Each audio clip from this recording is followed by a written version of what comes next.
बड' लेटेस्ट आपडेटआव बयखौबो बरायबाय। दिनैनि रादाबखौ फरायदों आं प्रमद खाख्लारि। गिबि निउस दङ डिमाकुसिनि मिनि स्टेडियामाव inter six serial premier league 2022 नि सेथि सिजनखौ मैया बेखेवबाय। सिजन 1 खौ मैया डिमाकुसिनि स्टेडियामाव जागायजेनो। बेखेवजेननाय सानाव लाइ अट'नमास डिस्ट्रिक्ट काउन्सिल मिज'राम आरो बड'लेण्ड टेरिटरियेल रिजन हानजाया गेलेयो आरो बिनि फिथाइया मोन्नैबो हानजाया 1-1 गल होयो। बड'लेण्ड जोलुर हानजानिफ्राय मनीश्वर मोसाहारिया 1 गल सोनो हायो आरो लाइ अट'नमास डिस्ट्रिक्ट काउन्सिल जोलुर हानजानिफ्राय जसेफ लाल मुवानुमाया 1 गल सोनो हायो। मख'नो गोनांदि मैयानि जालांनाय मेचआव मेन अफ दा मेच महरै लाइ अट'नमास डिस्ट्रिक्ट काउन्सिल जोलुर हानजानि गेलेगिरि जसेफनो 2000 रांनि चेकखौ बिटिसिनि लेङाइ गाहाय मावफुं सोद्रोमा गबिन्द बसुमतारी आरो इएम दावबायसा बर' बिथाङा गथायनानै होयो। बर' हारियाव फिन गोग्गानाय लाबोदों बर'नि फिसा गेलेगिरिया।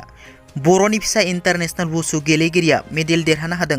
जों बयबो मिथिगौ गेलेमु बिथिङाव जोंनि बर'फोराबो उन नंलिया।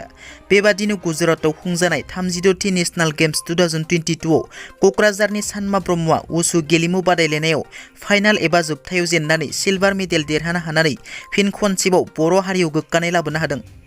दैयाव गब'नानै सासे बर' फरायसानि जिउ खहा। आसामाव दैयाव गब'नानै सुबुंनि जिउ गोमानाय जाथाया गोदान नङा। बे बोसोराव दैयाव दुगैनो थांनानै दैयाव गब'ना जिउ गोमानाय गोबां जाथाया सोराङाव फैदों। बेबादिनो दैयाव गब'नानै देरहासार सरगियारि मुंनि सासे बर' फरायसानि जिउ गोमानाय जाथाया सोराङाव फैदों। बे जाथाया बाक्सा जिल्लानि मुसलपुराव सोमजिदों। मिथिनो मोननाय बादिब्ला सानै फरायसाफोरा बाक्सा मुसलपुरनि सिरिसबारि सुइस गेटआव दुगैनो थांनानै दैयाव गब'नानै देरहासार सरगियारि मुंनि फरायसानि जिउ गोमायो आरो गुबुन सासे फरायसाया खुनुरोखोम जिउ रैखा मोननो हायो। जिउ गोमानाय फरायसाया बाक्सा जिल्ला सिमला बेतबारिनि थागिबि 7 थाखोनि फरायसामोन। मिथिनो मोननाय बादिब्ला गुबुन सासे फरायसायाबो गोब्राब हालोदाव फाहामथाय लागासिनो। थांनाय मोनायाव पुनेआव खुंजानाय आइएसएलनि मेचआ हायद्राबाद एफसि आरो मुम्बाइ सिटीनि गेजेराव जानानै थाङो आरो मोन्नैबो हानजाया 3-3 गल सोनो हानानै ड्र' जायो। मैयानि जालांनाय मेचआव बर'नि हाथरखि हलिचरन नार्जारियाबो गल सोनो हायो। हायद्राबाद एफसिनि जानानै गेलेनायाव बर'नि फिसा हलिचरन नार्जारिया 1 गल सोनो हानानै फिन खनसेबाव गेलेमु बिथिङाव हारिनि मुं लाखिदों।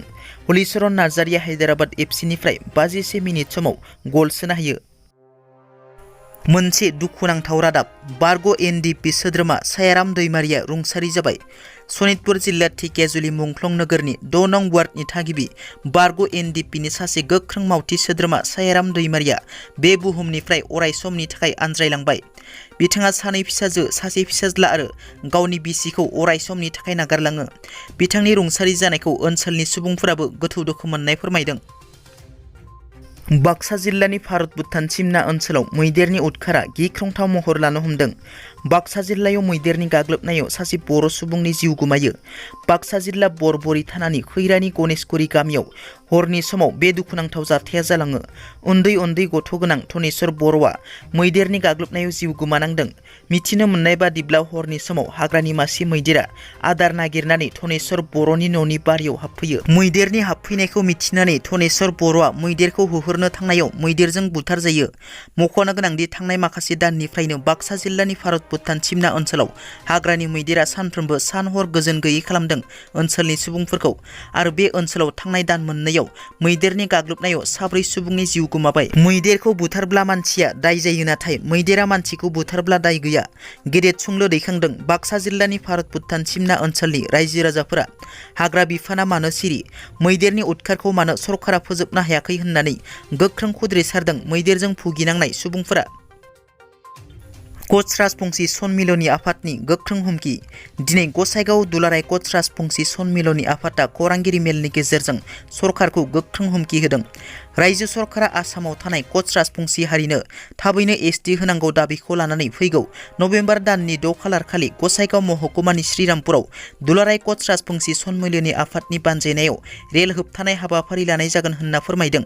बिनि अनगायैबो 14 नबेम्बर खालाराव धेमाजि जिल्लायाव रेल होबथानाय आरो 17 नबेम्बराव सिमुलुगुरि नाजिरायाव रेल होबथानाय हाबाफारि लानाय जागोन होनना फोरमायबावो आरो 25 नबेम्बर खालाराव दिल्लीनि जन्तर मन्तराव धरना हाबाफारि लानाय जागोन होनना फोरमायबावो आरो फैगौ डिसेम्बर दानावबो धरना हाबाफारि लानाय जागोन आरो सरकारा जुदि खोनासङा अब्ला आन्दालनखौ गोख्रोंसिन खालामलांबाय थागोन होनना बुंथिबावो। दिनैनि रादाबा एसेनोसै।